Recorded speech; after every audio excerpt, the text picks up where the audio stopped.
We are here in an all-seasons garden, four-seasons garden, with Gil Smith and Leslie Smith. This is their home garden. They're the owners of Arbor Smith, wonderful arborist company.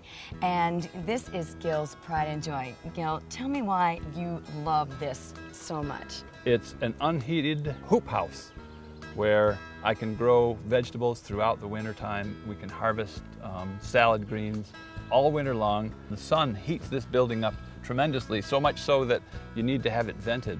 This is an automatic vent whenever the temperature goes up. Now you've actually moved things out of this garden and have moved to your summer garden. Right. And so we're going to go take a look at that next. We have moved from the Four Seasons garden to square foot gardening. Gil, tell us why you've decided to try this neat new technique. I've got some regular garden all around, and I'm trying these two sections of square foot gardening because it's easier, or so they say. I've got strawberries here and blueberries that normally wouldn't do very well in our Chicago area soil because it's too alkaline and too heavy, but with the square foot gardening it's nice and loose and acid.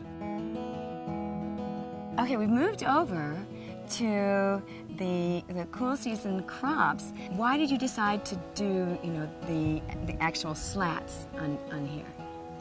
Well, I did the slats because this was what was recommended. The reason is because it's supposed to be easier.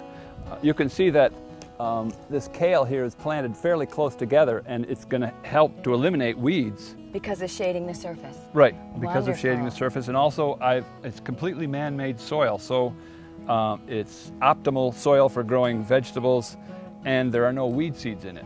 I'm going to do a traditional garden over here and see which one wins, so talk to us at the end of the season.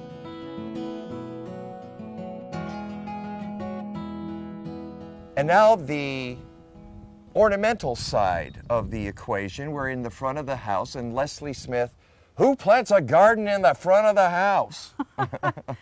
Well, we knew, because we take care of other people's gardens all day long, that if we didn't have our garden right in our face, it wasn't going to get taken care of. So we instructed the landscape architect to put it right in the front yard. And it is a very specific structure. You've got quadrants here. And what does each quadrant represent? The quartered garden has come down through the centuries, the millennia, I guess, as a very friendly, as a very human scaled element, and it just gives you, it sort of separates things and gives you a framework to work with.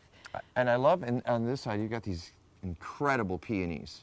The purple here, this is the blue-purple area. It's kind of themed with violet and orange, and we're sort of in an in-between time. But so I don't see much orange. I see some poppies there, but a little bit. You're right. And what's this area?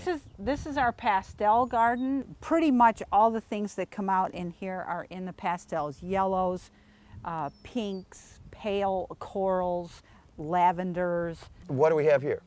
This originally was blue and white, and we've kind of mixed that up a little. We do cone flowers, but we've tried to have that to be a little bit more fall interest, because most of our garden tends to just blow out in the spring and early summer. So we wanted to have something that was going to maintain interest a little bit later in the season, and that does that. And here behind us we have we have the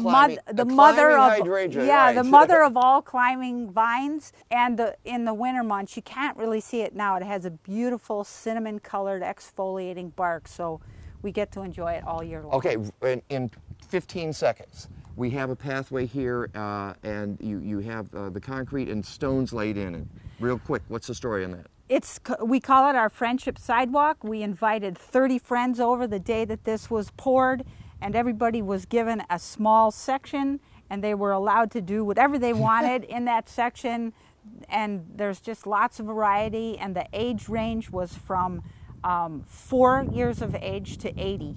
And it's just wonderful. Yep.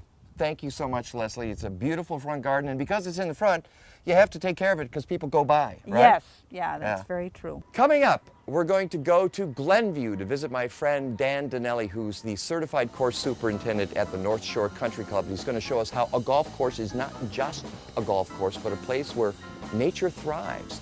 Hi, I'm Chef Delatorre from Johnson & Wales University. Today I'm going to show you what to do with those early greens that you can find in your garden with an arugula chimichurri.